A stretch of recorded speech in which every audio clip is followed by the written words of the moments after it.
I had never seen the burned, scarred body of my Aunt Alice. I'd never seen horror depicted in the flesh until I met the burned, scarred body of my Aunt Alice when I was 16 years old. Although heartbreak and pain seemed to be what drove Alice to set herself on fire, it was actually money that burned a hole through her heart and soul. The first time money changed Alice's life was when she was 14 years old and her father sold her to a brothel. He just dropped her off one day telling her that she had to now help out the family by working there. Being the good and dutiful daughter, Alice did what she was told. Alice's father even tried to convince my grandfather to do the same to my mom. But my grandfather said, even if I was the poorest man on earth, I would never do that to my daughter.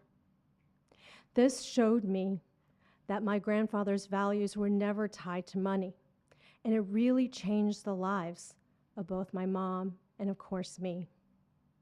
Now, my Aunt Alice and my mom are really cousins, but in the Taiwanese culture, we call everyone 10 years older than us aunt and uncle.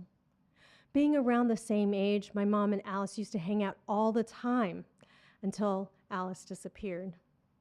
More than a year later, my mom finally found Alice at the brothel, but Alice was harsh with her, telling her to never come back.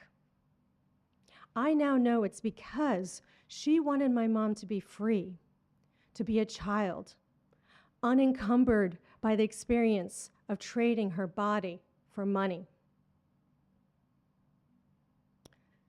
The second time money changed Alice's life was when she was 17 and she met a John who promised her the world. He felt different to her. He seemed sweeter, kinder, bringing her little gifts whenever he would visit. The two would talk about a future together, and it wasn't just about the transaction.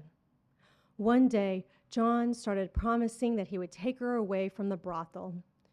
He gave her hope that the two would get married and start a family. In this time together, Alice wasn't as careful as she normally would be. Months went by, and her belly started to grow. It became harder and harder to hide her pregnancy. Soon, she wouldn't even be able to work. John started to visit less frequently, but Alice wouldn't give up on her dreams.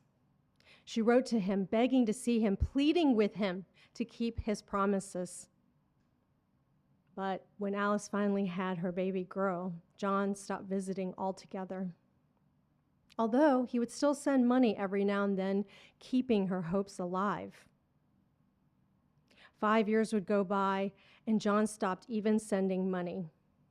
One by one, her letters were getting returned. And then one day, out of desperation, madness, or both, Alice set herself on fire. While her flesh burned, her 5-year-old daughter cried out, "Mommy, please don't do this. I need you." She didn't die that day, but about 90% of her body was badly burned. When I met Alice, she had no eyebrows, no fingernails, and the burn markings still covered her body and her head. Although I was just a teenager, I tried to gently help her to understand that she had choices and that she could still change the course of her life. But the fleeting moment of willingness to make a change in her life was clouded by the dark flashes of delusions still lingering behind her eyes. Years later, her daughter went to find John to seek out answers for herself and for the shell of a woman that was her mother. But John coldly told her that he wasn't the person she was looking for, and that he always had a wife and children, even when he was supposedly had gone to this brothel regularly. Although Alice now knew 100% that John had lied to her all those years ago, she still couldn't help but hold on to the love that she felt, a love that she knew had to exist, because if it all weren't true, wouldn't that make her life a complete lie? Eventually, even knowing the truth did not take away her pain and longing. And she released her love, sadness, and anger in the only way she knew how, by ultimately succeeding in taking her own life, this time with pills. This was the third moment a money decision changed not only her life, but her daughter's as well. She waited until her daughter was old enough to take care of herself and get a job. My Aunt Alice's life began and ended tragically because of money. If it weren't for money, Alice's father would not have sold her to a brothel. If it weren't for the money, Alice wouldn't have held on to the hope that this man still loved her. Now, many of you don't have such a traumatic story about money. However, I want you to think about moments in your life when you have felt stuck because of money. It can be in the moment, snapping at your child when he or she wants a new toy, saying something that you've heard a lot like, money doesn't grow on trees. Or it can be a lifelong decision of either putting off or completely abandoning your creative dreams because those are jobs that people say don't pay the bills. Or, like my Aunt Alice, have you had to do something or stay in a situation because of real or even implied family obligations? Or stayed in an abusive work situation or relationship with a partner? According to the Institute for Women's Policy Research, 73% of women said they had stayed with an abusive partner longer than they had wanted or returned to them for economic reasons. As a child, my Aunt Alice never made the decision to work in a brothel. Her father made the decision based on money, and a decision based solely on money leads to, at best, a short-term gain, and at its worst, it creates soul-crushing lives and perpetual generational trauma.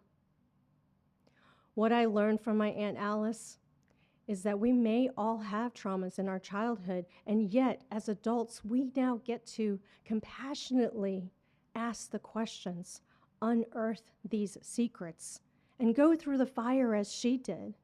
But instead of coming out scorched, still clinging to the hope that someone else will rescue you, that it's now time to do the work to rescue ourselves. What I also learned is that instead of money creating fires in our lives, we get to create financial freedom and independence so that we don't have to make decisions based on money.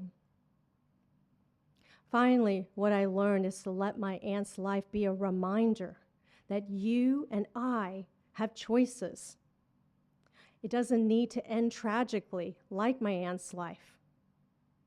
Instead, we get to release those generational traumas and align ourselves with our dreams, our passions, and our values. So today, when you get home, I want you to create a fund for yourself. Let's call it your Alice Fund. Just a small percentage of each paycheck set aside in a high-interest account so that if you ever find yourself in a horrible job or a bad relationship, you have the power to walk away and live the life of your dreams.